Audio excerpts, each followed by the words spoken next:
Hello friends, how are you? Welcome in this new topic of revision of complete the dialogues. All these complete the dialogues are based on the language functions and we have already studied language functions. આપણે identify language ફંક્શનમાં પણ ભણ્યા, complete the સેન્ટેન્સમાં પણ language functions ભણ્યા અને એ જ બધાનો ઉપયોગ કરી here we are going to complete the dialogues.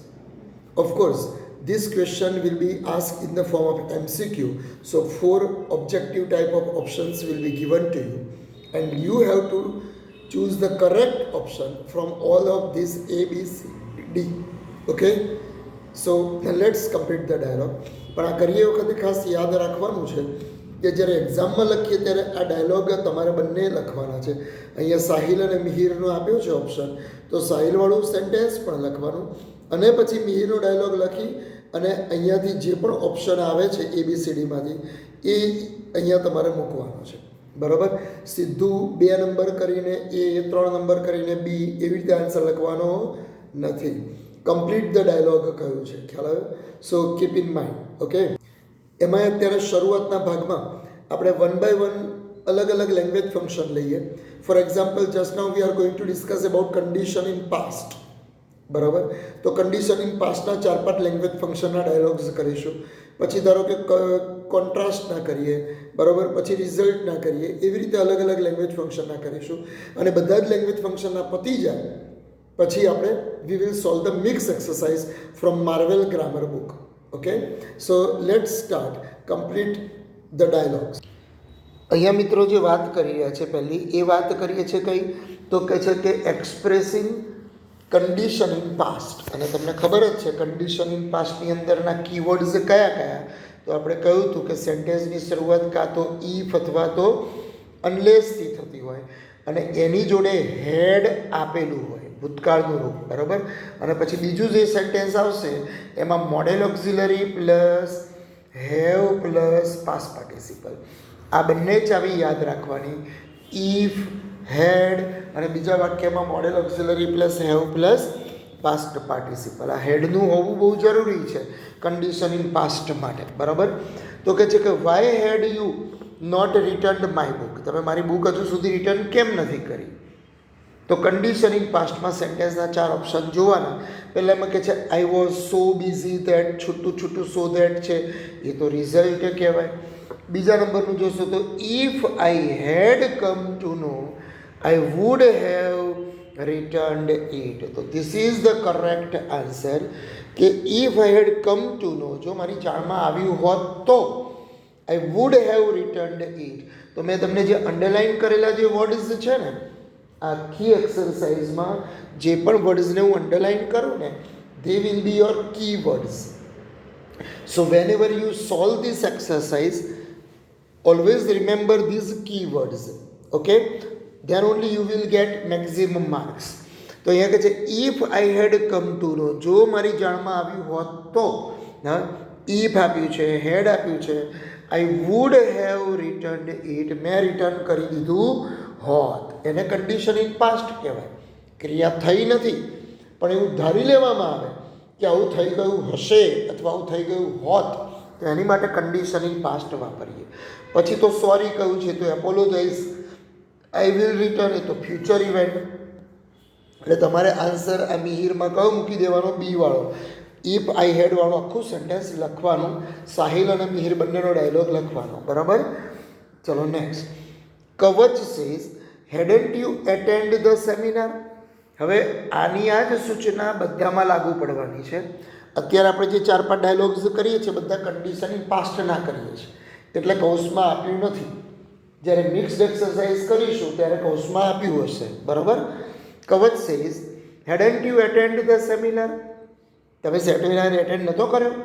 તો પહેલું જ સેન્ટેન્સ જુઓ. If I had not been late, been past participle B આપ્યું છે. If I had not been late, જો હું લેટ ના હોત તો I could have attended the seminar. અહીંયા આપણું સૂત્ર આવી ગયું, ઇફ પણ આવી ગયું, બરાબર, હેડ પણ આવી ગયું અને પાછળ modal auxiliary plus have plus past participle પણ આવી ગયું. કુડ હેવ એટેન્ડેડ, જો હું લેટ ના હોત તો મેં સેમિનાર એટેન્ડ કર્યો હોત તો A will be the correct answer. તમારે ચારે ચાર ઓપ્શન જોવાના, બરાબર. તમે બીજો જોશો તો ઓપ્શનમાં જોશો તો it is better to watch, ખોટું. યસ આઈ હેવ, ખોટું. આઈ વોન્ટેડ ટુ એટેન્ડ, ખોટું. A will be the correct answer. તો આખું એ વાળું સેન્ટેન્સ છે તમારે અહીંયા લખી દેવાનું. કવચનો ડાયલોગ લખ્યા પછી યુગનો ડાયલોગ લખીશું. ખુશી says I had seen the film Dangal. I had seen the film Dangal. મેં દંગલ મૂવી જોઈ.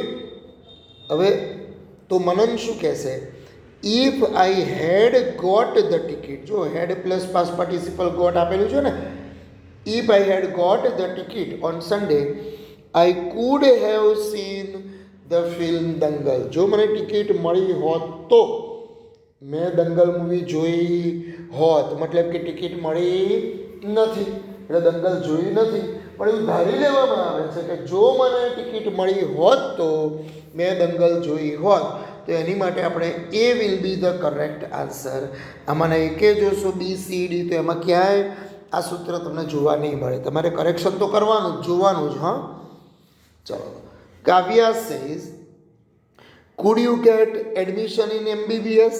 તમને એડમિશન MBBSમાં મળી શક્યું. હવે માનવી કહે છે, શું કહે છે માનવી?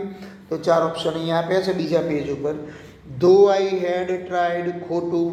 ધો તો આવે જ નહીં, ધો તો કોન્ટ્રાસ્ટમાં આવે ભાઈ, બરાબર ને, એટલે ધોવાળું ખોટું. બી કહે છે I prefer, B then, prefer આવ્યું, ધેન આવ્યું, એ તો ચોઈસ કહેવાય એટલે એ ને બી ખોટા. સી જુઓ, if I had got 100 marks in Gujarat, I would have got admission in MBBS. તો જુઓ, if had દેખાય છે ને, if had, if I had got 100 marks in Gujarat, જો ગુજકેટમાં મારા 100 માર્ક આવ્યા હોત તો, મતલબ કે આવ્યા નથી.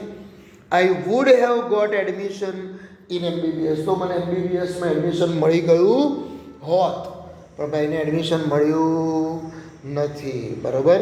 તો C will be the correct answer. Okay, તમારે ચાવીઓ ખાસ જોવાની. ઇફ, હેડ, પાછા વુડ હેવ પ્લસ ગોટ મળ્યું ને. ચલો. Sheetal says Parth you have a very clever friend yet why you failed in the exam.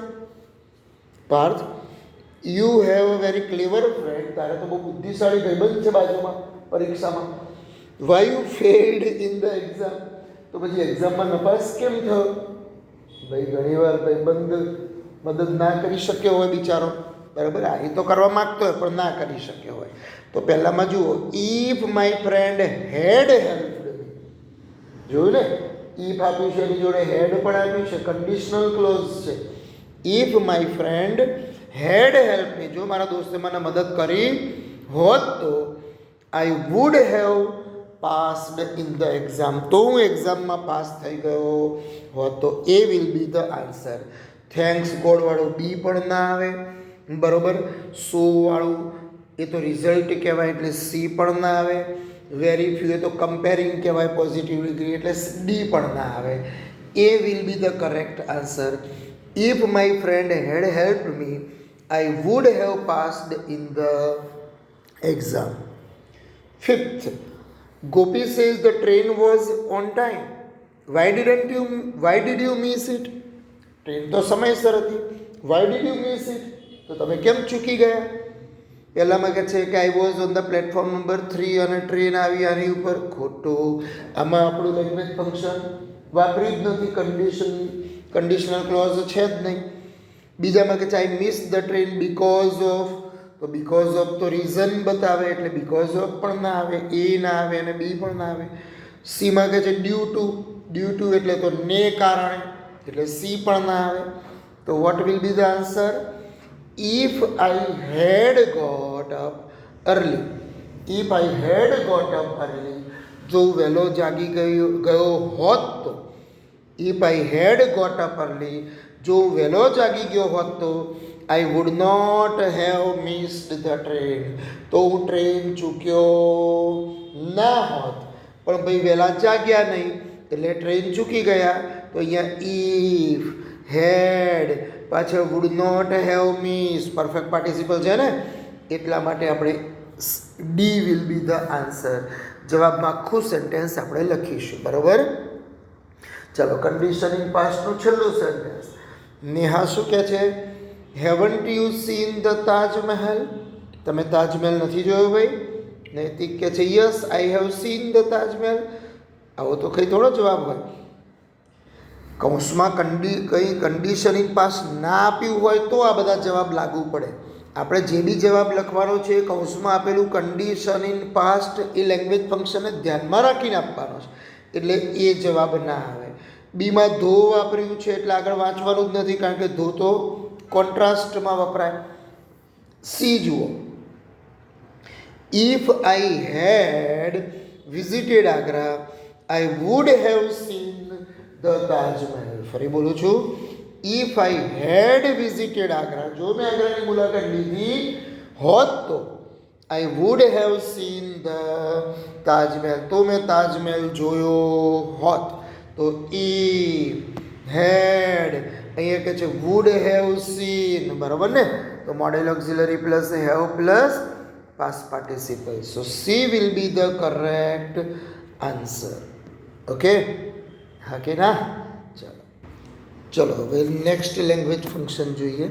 અને આ લેંગ્વેજ ફંક્શનમાં અહીંયા આગળ બધાનું કોમન આપેલું છે, એ જ ખાસ જોવાનું છે કે બધામાં કોમનમાં તમારે હવેના 5 ડાયલોગમાં શું સમજવાનું.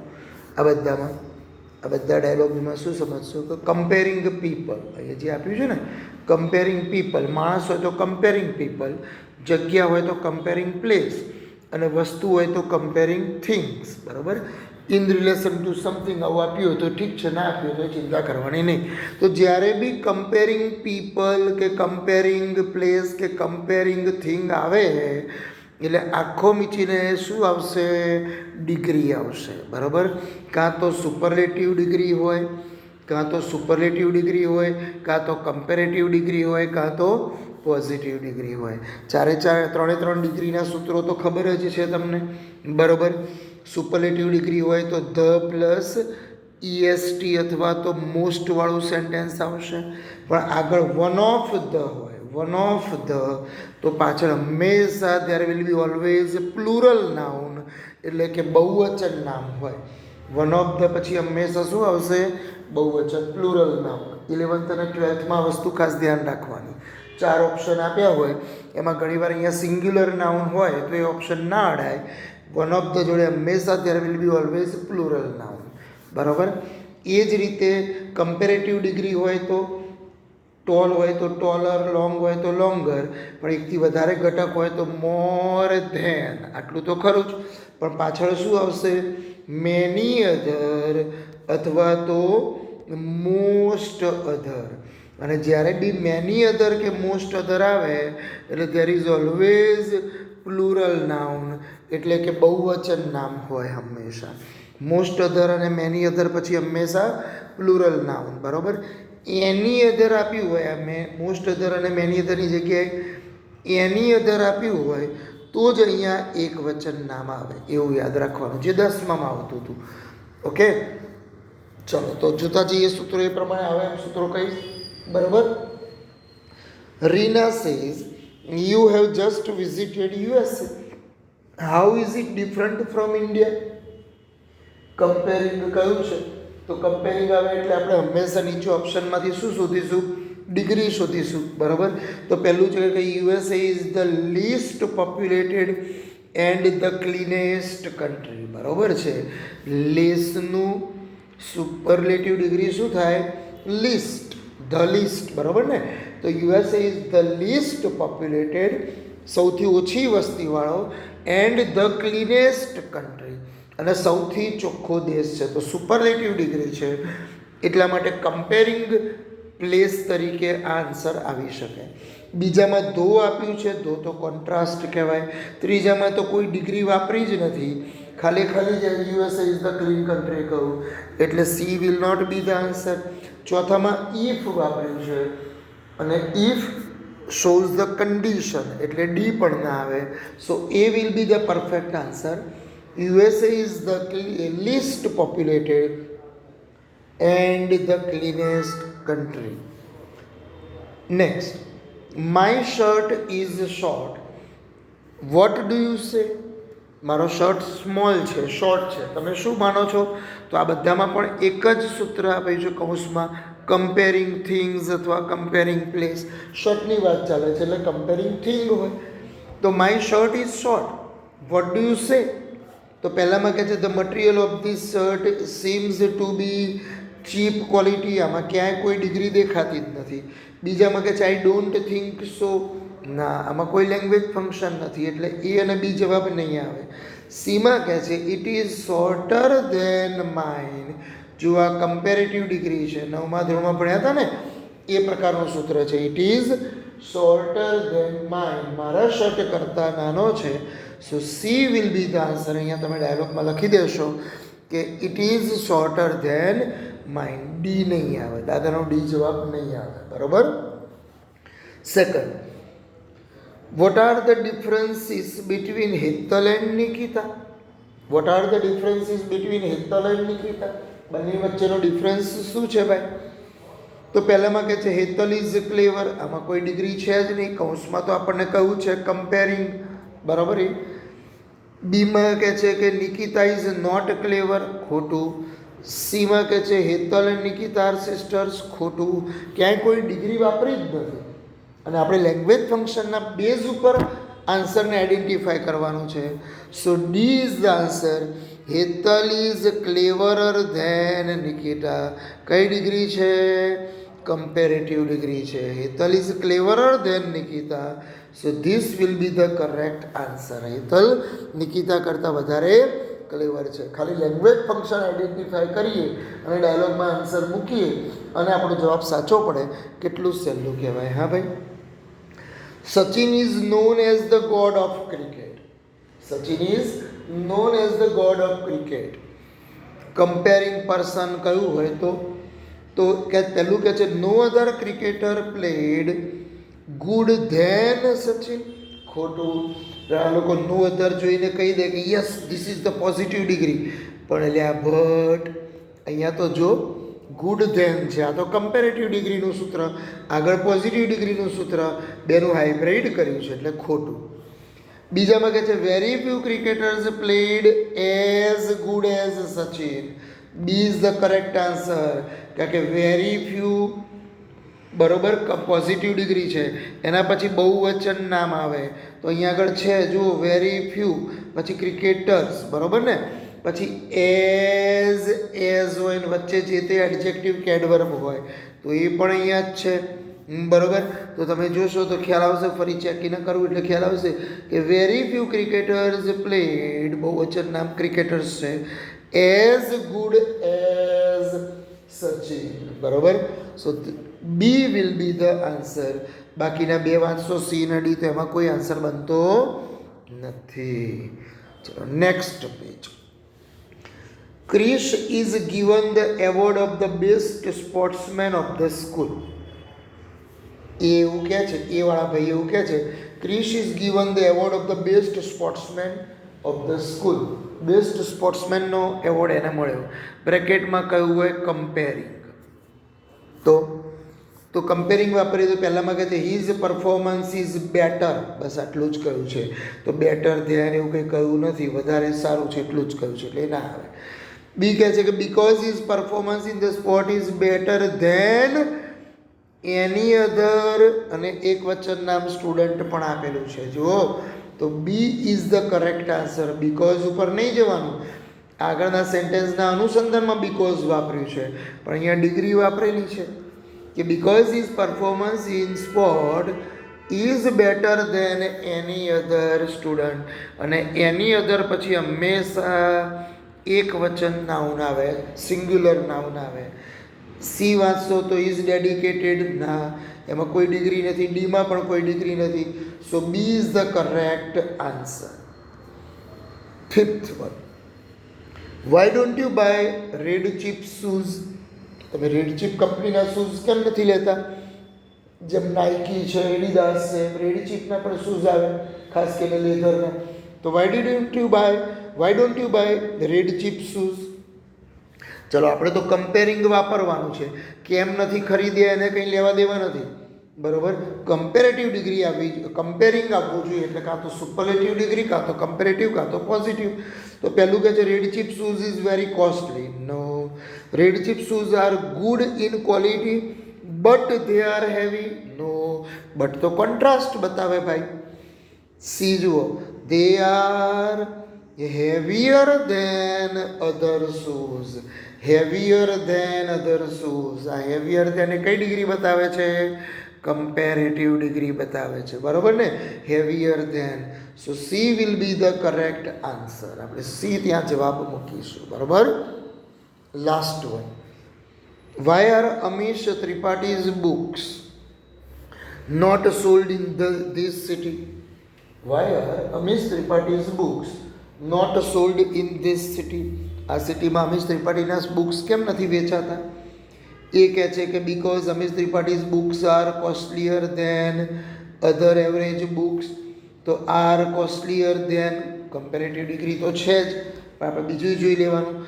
The people of the city prefer book. No. Amish Tripathi's books are not available. No, આમાં કોઈ ડિગ્રી નથી. છેલ્લામાં પણ વાંચશો તો ધો આપેલું છે, બરોબર, કોઈ ડિગ્રી આપેલી નથી. So A will be the correct answer, કારણ કે કોસ્ટલીયર ધેન કમ્પેરેટિવ ડિગ્રી વાપરી છે કે Amish Tripathi's books are costlier than average books. Average book કરતાં વધારે મોંઘી છે, એટલા માટે એની બુક્સ અહીંયા વેચાતી નથી. સમજ્યા? બસ, સરસ. ચલો નેક્સ્ટ પેજ જોઈશું.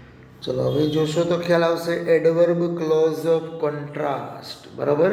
Adverb clause of contrast. Contrast એટલે વિરોધાભાસ. એમાં સૂત્રો કયા કયા આવશે? હવે તો મોટા થઈ ગયા એટલે ધો અલધો આવે, અને ધો અલધો પછી સબ્જેક્ટ પ્લસ વર્બ હોય. આ વસ્તુ યાદ રાખવાની. ધો અલધો પછી એનો મતલબ શું થાય? ધો અલધોનો છતાં પણ. બીજું એવું જ મેં તમને શીખવાડ્યું હતું અને કહ્યું હતું હાવ એવર. અને હાવ એવર પછી કરતા ના હોય, પણ જે તે એડજેક્ટિવ અથવા તો એડવર્બ હોય, ને પછી કરતા પ્લસ ક્રિયાપદ હોય, બરાબર. અને ત્રીજું જો કે છતાં પણના અર્થમાં હતું એઝ, દુબળો પાતળો માણસ વચ્ચે, એના પછી કરતા પ્લસ ક્રિયાપદ આવે, પણ એઝની આગળ એડજેક્ટિવ કે એડવર્બ હોય. એઝની આગળ એડજેક્ટિવ કે એડવર્બ હોય અને એઝ વચ્ચે આવશે, બરાબર. અને બીજું એક છે ઇન્સ્પાઇટ ઓફ. ઇન્સ્પાઇટ ઓફ અથવા તો એકલું ડિસ્પાઇટ. આ બંનેનો મતલબ થાય છતાં પણ, બરાબર ને. અને એમાં બંને વાક્યો જે આપ્યા હોય, બે વાક્યો આપ્યા હોય, both of the sentences show the contrast of each other. એકબીજાનો વિરોધાભાસ બતાવે છે, એટલે એને કહેવાય એડવર્બ ક્લોઝ ઓફ કોન્ટ્રાસ્ટ. અને આપણે કોન્ટ્રાસ્ટને લગતું જ સેન્ટેન્સ પકડવાનું છો, મનગમતો આન્સર નહીં લેવાનો. પહેલું સેન્ટેન્સ જુઓ. તેજસી શું કહે છે? Why have you not seen any lion in Sasangir? Why have you not seen any lion in Sasangir? સાસણગીરમાં તમે એક લાયન કેમ ના જોયા ભાઈ? એમાં કશ્યપભાઈ જવાબ આપે છે વી રોમ્ડ વિધાઉટ ગાઈડ. જવાબ હોઈ શકે, પણ આપણે તો લેંગ્વેજ ફંક્શનને ધ્યાનમાં રાખીને જવાબ લેવાનો, એટલે A will not be the answer, બરાબર. એટલે એવું ના કહેવાય કે વી રોમ્ડ વિધાઉટ ગાઈડ. બીમાં જુઓ. The lion went away before we reached the Sasangir. આવો જવાબ બી ના આવે કે અમે પહોંચ્યા એ પહેલાં, સાસણગીર પહોંચ્યા પહેલાં લાયન જતા રહ્યા હતા. આપણે તો કોન્ટ્રાસ્ટને ધ્યાનમાં રાખવાનું છે ભાઈ. અને કોન્ટ્રાસ્ટ ધ્યાનમાં રાખીએ એટલે ધો અલધો જોવાનું, બટ શોધવાનું, હાઉએવર શોધવાનું, બરાબર ને. તો સી જુઓ. ધો વી વન્ડર્ડ, વન્ડર્ડ એટલે રખડવું, ભમવું. Though we wandered in the forest for the whole day. આખો દિવસ અમે ફોરેસ્ટમાં રખડ્યા છતાં પણ. આ ધોનો મતલબ શું થાય? છતાં પણ. We could not see any lion. So C will be the correct answer, બરાબર. કારણ કે ડીમાં તો એઝ સુન એઝ કહ્યું છે. એઝ સુન એઝનો મતલબ થાય જેવું કે તરત જ. અને એઝ સુન એઝ તો ટાઈમ બતાવે, એક્સપ્રેસિંગ ટાઈમ હોય ને તો એઝ સુન એઝ વપરાય, બરાબર. So C will be the correct answer. કશ્યપના ડાયલોગમાં આપણે સી લખીશું, સીધું આન્સર નહીં લખવાનો હો. તેજસી અને કશ્યપ બંનેનો ડાયલોગ લખવાનો. ચલો પછી એક્સરસાઇઝમાં પહેલું sentence. Riya says your weight has increased. Increased એટલે વધવું. Your weight has increased. Too much you should control it. તમારે કંટ્રોલ કરવું જોઈએ ભાઈ. 90 પ્લસ વેઇટ થવા લાગ્યું તમારું. હા, તો એમાં શું કહે છે? Little as I eat my weight has increased. અહીંયા જોકે છતાં પણના અર્થમાં જુઓ એઝ વાપરેલું છે, આગળ લિટલ એડવર્બ આપેલું છે, બરાબર ને? અને પાછળ આઈ ઈટ કરતા ક્રિયાપદ પણ આપેલું છે. લિટલ એટલે થોડુંક, લિટલ એટલે થોડુંક, ખૂબ જ થોડુંક હું કહું છું. Little as I eat my weight has increase. હું બહુ જ ઓછું કહું છું છતાં પણ મારું વેઇટ વધી જાય છે. તો A will be the correct answer. પણ તમારા સંતોષ માટે બીજું જોવાનું કે I ate little enough. Enough તો ના આવે, ઇનફ તો રિઝલ્ટમાં આવે. આઈ ઈટ ધ લીસ્ટ, આવું તો superlative degree. My weight has increase because એ તો રીઝન બતાવે. તો સાચો જવાબ કયો આવશે? એ. બરાબર ને? Second, Gopi says your salary is very good. I think you have saved much. Your salary is very good. I think you have saved much. મને લાગે છે તમે ઘણી બચત કરી છે ભાઈ. ચલો, રાજેશભાઈ શું કહેશે? I buy things costly so I have saved nothing. ના ભાઈ ના, સો તો રિઝલ્ટ કહેવાય. આપણે તો શેનાથી બનાવવાનું છે સેન્ટેન્સ? કોન્ટ્રાસ્ટ. આ બધા લેંગ્વેજ ફંક્શન કોન્ટ્રાસ્ટના જ ચાલી રહ્યા છે અત્યારે. 5 પેરેગ્રાફ કરીશું, 5 કે 6 ડાયલોગ્સ, બરાબર? બધામાં કોન્ટ્રાસ્ટને ધ્યાનમાં રાખીને જ બોલવાનું છે. બીજામાં કહે છે I buy things so costly that, છૂટું છૂટું સો દેટ છે, એ તો રિઝલ્ટ બતાવે એટલે બી પણ ના આવે. સી કહે છે my salary is the highest in the field, એ તો સુપરલેટિવ ડિગ્રી, એ તો કમ્પેરિંગ કહેવાય, બરાબર? હવે જોજો, in spite of my higher salary. In spite ઓફનો મતલબ થાય છતાં પણ. In spite of my higher salary, મારી ઊંચી આવક છતાં પણ, મારો મોટો પગાર છતાં પણ, I have not saved much, મેં વધારે કંઈ બચાવ્યું નથી. તો રાજેશભાઈના આન્સરમાં શું લખીશું? In spite of higher salary I have not saved much. Nilesh કહે છે Mister Patel was very dishonest. શું વાત છે? Mister Patel was very dishonest. Peon might not respect him. Peon might not respect him. પટાવાળા તો ખબર જ હોય ને કે એના આગળના કલેક્ટર સાહેબ કે મામલતદાર સાહેબ કે પછી મેનેજર સાહેબ કેવા ડિસઓનેસ્ટ છે. પટાવાળાને બધી ખબર જ હોય, બહાર બેઠો જ હોય ખુરશી નાખી. હા, એટલે એટલા માટે કહે છે. હવે આના કોન્ટ્રાસ્ટને વાપરી અને આપણે જવાબ બનાવવાનો છો, કોન્ટ્રાસ્ટ વાપરીને. ધ્યાન રાખજો. એમાં શું કહે છે? Mister Patel was so dishonest that all hate them. ખોટું.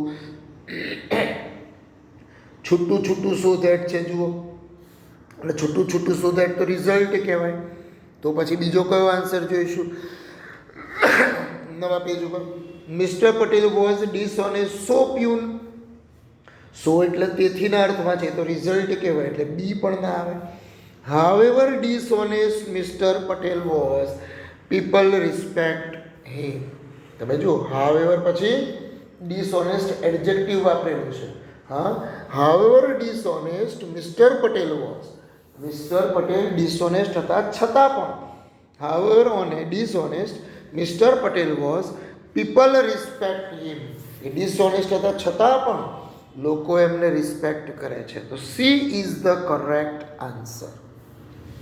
ફોર્થ, માનવી કહે છે Mister Shah is very rich, he will donate more two the institution. એ સંસ્થાને વધારે ડોનેટ કરશે. તો Mister Shah is capable enough to donate. Capable enough ના આવે. ઇનફ અને ટુ, ઇનફ અને ટુ આ બંને શેમાં આવે? રિઝલ્ટમાં આવે, બરાબર? આપણે તો કોન્ટ્રાસ્ટની વાત કરી રહ્યા છે. બ્રેકેટમાં કોન્ટ્રાસ્ટ આપેલું છે, બધાનું કોમન અત્યારે, બરાબર? એટલે rich as mister Shah is, he is miser. Miser એટલે કંજૂસ. તો આ જવાબ થઈ શકે, કારણ કે એઝ દુબળો પાતળો માણસ વચ્ચે છતાં પણ અર્થમાં છે. જુઓ, rich as mister Shah is. હા, મિસ્ટર શાહ રીચ છે છતાં પણ, તો અહીંયા એઝ વચ્ચે છે, આગળ એડજેક્ટિવ રીચ છે, પાછળ કરતા છે. તો B is the correct answer, બરાબર? એઝનો મતલબ અહીંયા થાય છે છતાં પણ. ચલો હજુ પણ કોન્ટ્રાસ્ટ જ ચાલે છે ભાઈ, હા, ભૂલી ના જતા. Prachi says you are weak, you cannot carry this bag. ભાઈ તમે બહુ અશક્ત છો. અહીંયા વીક એટલે નબળા, અશક્ત. You are very weak, you cannot carry this bag. તમે આ બેગ ઉચકી નહીં શકો. તો કવચ શું કહે છે? યુગ ઇઝ ટુ વીક. ના મુન્નાના હમણાં જ કહ્યું કે જ્યારે બી ઇનફ આવે અથવા TOO આવે તો એ હંમેશા રિઝલ્ટ હોય. આપણે તો કોન્ટ્રાસ્ટની વાત કરીએ છીએ એટલે A will not be the answer. સીમાં કહે છે he will try to carry the bag. ના ના ભાઈ ના, આમાં ક્યાંય કોન્ટ્રાસ્ટ નથી. કોન્ટ્રાસ્ટ એકમાં જ છે. જુઓ, in spite of his weakness, એની દુર્બળતા છતાં બી, એની અશક્તિ છતાં પણ, in spite of his weakness he can carry this bag. So D is the correct answer. In spite of his weakness, he can carry this bag. બરોબર. છઠ્ઠું, અંજલિ says Pranav went to USA as he was invited there. Pranav went to USA. Pranav USA ગયો, પણ ભાઈ કેમ ગયો? As he was invited there, કારણ કે એને ત્યાં ઇન્વાઇટ કરવામાં આવ્યો હતો. ચલો આનું આપણે આનું આપણે કોન્ટ્રાસ્ટમાં કહેવું હોય તો બ્રેકેટમાં તો કોન્ટ્રાસ્ટ જ કહ્યું છે કે એને ઇન્વાઇટ કરવામાં આવ્યો તો એટલા માટે ગયો. તો કે જે though Pranav was invited by USA, he should serve for India. જો અમેરિકા દ્વારા એને ઇન્વાઇટ કરવામાં આવે છતાં પણ એણે ઇન્ડિયા માટે જ કામ કરવું જોઈએ. ઇન્ડિયાએ એને ભણાવવાનો ખર્ચો કર્યો છે ને, એને ટ્રેનિંગ પણ ઇન્ડિયાએ આપી છે, તો નોકરી કરીને લાભ ઇન્ડિયાને જ આપવો જોઈએ ને, આવું સામાન્ય બિલીફ છે. હા, તો A will be the correct answer. એમાં ધો આપેલું છે, ધોનો સાચો ઉપયોગ છે, બાકીના ત્રણમાં નથી. જુઓ ત્યાં ક્યાંય ધો અલધો કશું આપ્યું નથી. So A will be the correct answer. બરાબર ને? તો આવડે કે ના આવડે? બસ, તો આ રીતે આટલે સુધીના બધા જ ફરી એકવાર જોઈ જાઓ વિડીયોમાં, અને તમારી નોટમાં ફક્ત આટલા ડાયલોગ્સ જ લખવાના છે. 4 ઓપ્શન લખવાની જરૂર નથી, આટલા ડાયલોગ્સ જ લખવાના છે. હા, અને અહીંયા જે જવાબ આવતો હોય એ લખવાનો પાછો, એ બાકી નહીં રાખવાનો. Okay, by.